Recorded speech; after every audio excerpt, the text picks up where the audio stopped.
Hi, I'm Paulo from Chupan Games, and today we will learn about the criteria implementation of the d20 2024 rules.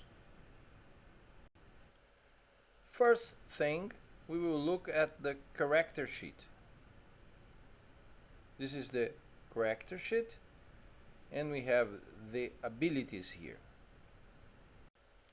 Since criteria does not add anything to these stats here, you should add everything that's needed. For instance, origin feats or fourth level feats and so on. This is the final result that will be used for your character sheet. The same for HP. At this point, Constitution is not added to HP. So put your Constitution here. For instance, this human, which has 12 Constitution, should have 11 hit points.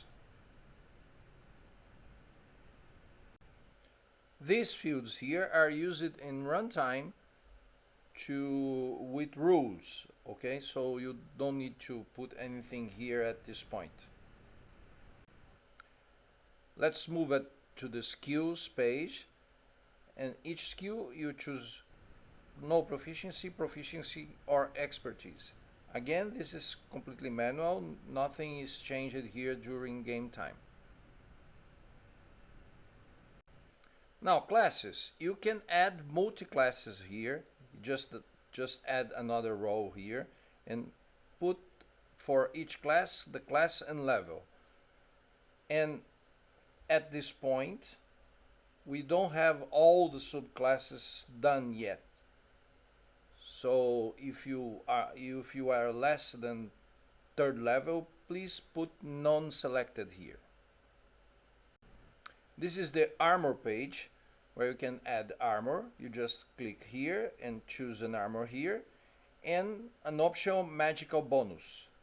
This is chain shirt +1, chain shirt +2, and so on. And this is the weapons page. You can add weapons here, and each weapon in Multiverse Designer has a name. Okay, you may just copy the name from the weapon, but if you want to call it a special name, you can put it here. It's important to choose an icon because this icon will appear here in your actions so that you can relate to the weapon you are using. Also, you may have a bonus. This is the attack bonus, okay? And if your weapon is plus 1d6 fire, you can put here 1d6 and fire, for instance, okay? You also, of course, have the mastery button if you have mastery in this weapon. At this point, feats are, although they are here, they are not being used yet, but we will complete this after the launch, okay? Now, spells are very important. If your character casts spells like this one,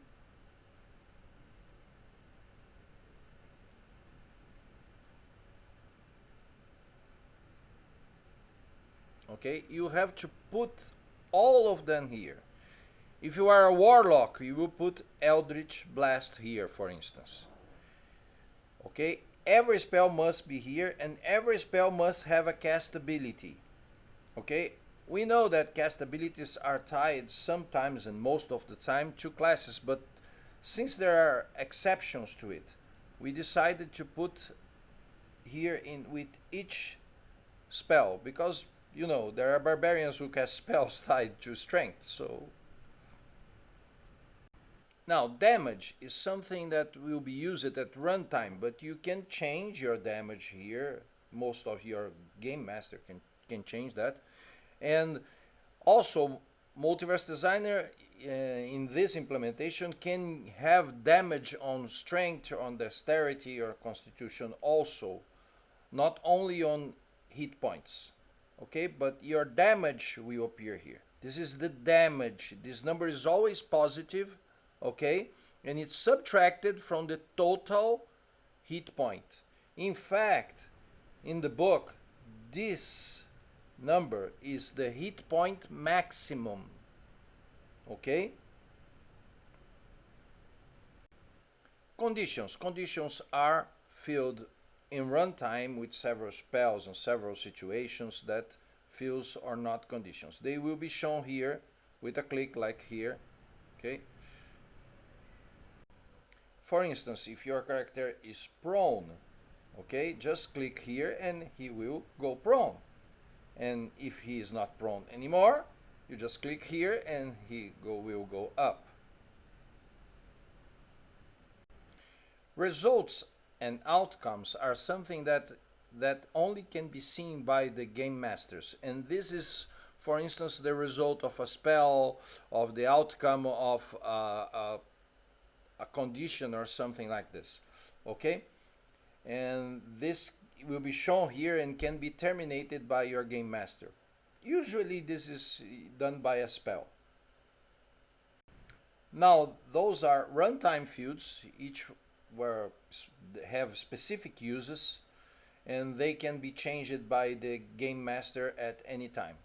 The player will not have access to this character sheet page.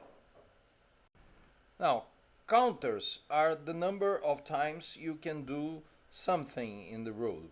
For instance, the hit point dice, we track the hit point dice to know how many times you can heal yourself in long and short rests. Sorry.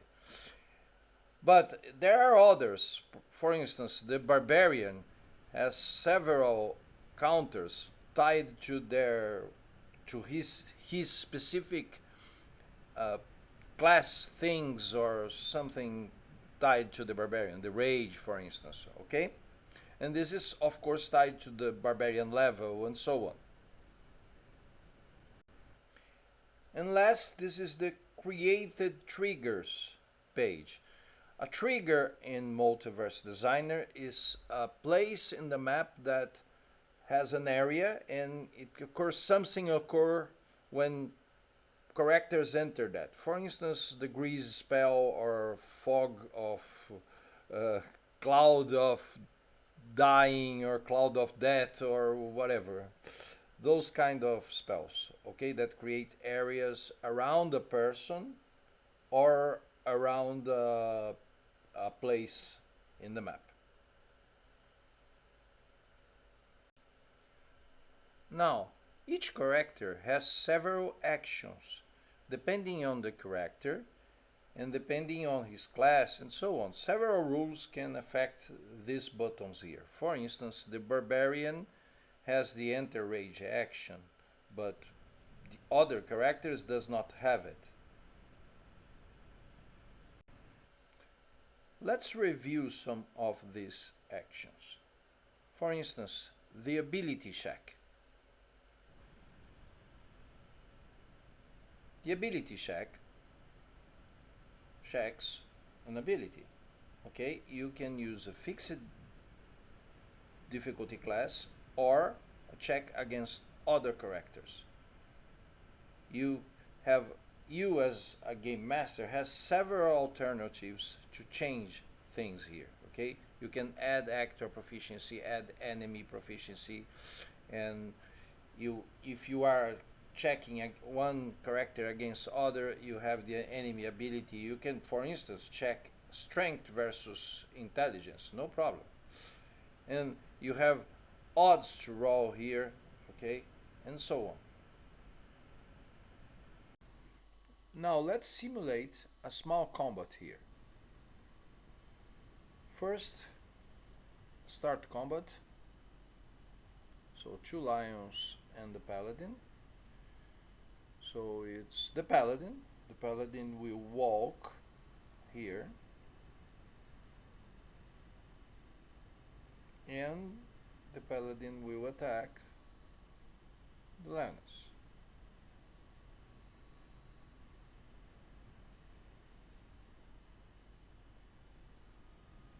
Okay, he gives 5 HP. Then has 14 damage. She probably had some previous damage. Okay. And now it's the turn of the lion. The lion will also walk here and will rend the paladin.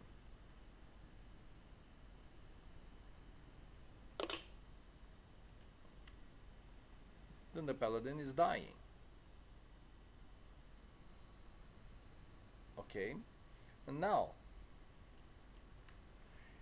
if you want to reset the paladin to this previous state, okay, she's dead, he's dead, okay, and when a character is dead, he stops moving, which is very reasonable.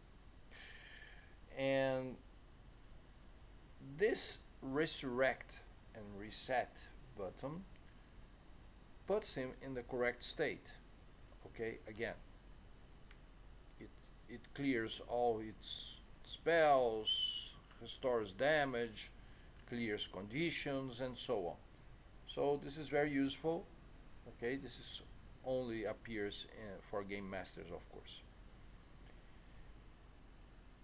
And I can't put all icons here, mostly because each character here has different. For instance, the lion has the lion has the rend attack and the roar attack, which is doesn't the paladin doesn't have, but the paladin has the weapons that he has, and he also has lay on hands and things from the paladin. Okay, but the idea is always this: you click on a character or several characters. There are actions that can be done by more than one character, for instance skill checks. You click on a character and you click here and follow the instructions. Sometimes you have to choose an area, for instance for spells. Let's add this wizard to the combat. Here, just add selected assets to combat. Okay. Oh, this is Bard, sorry. I want to add the wizard. This is the wizard. So suppose that the wizard goes here. Okay. It's still the lion, but now it's the wizard. Now the wizard will cast magic missile. Oh, it doesn't have magic missile here. So let's add magic missile to our wizard. You can do this in real time, it's no problem. Spells.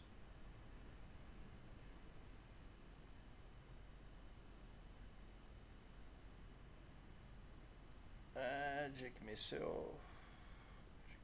And for fun, let's add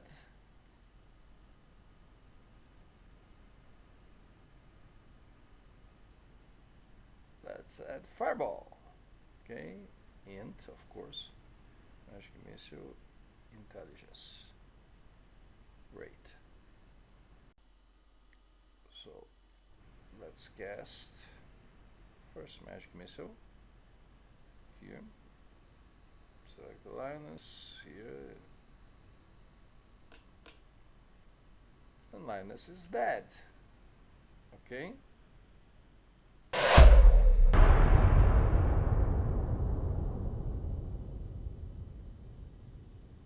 And she's dead. Poor girl. But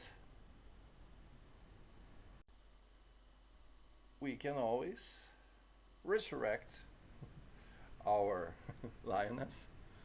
And now I want to cast fireball on everyone. So here you see this is the fireball area. These other characters are not disappear. Not are not selected because they are not in combat. This lioness and the barbarian. Okay.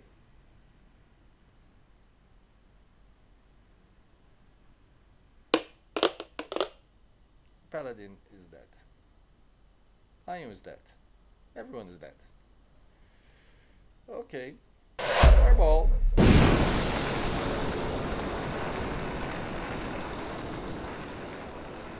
Fireball looks better in the night. Well, that's it. Please enjoy Multiverse Designer and happy multiversing to you all.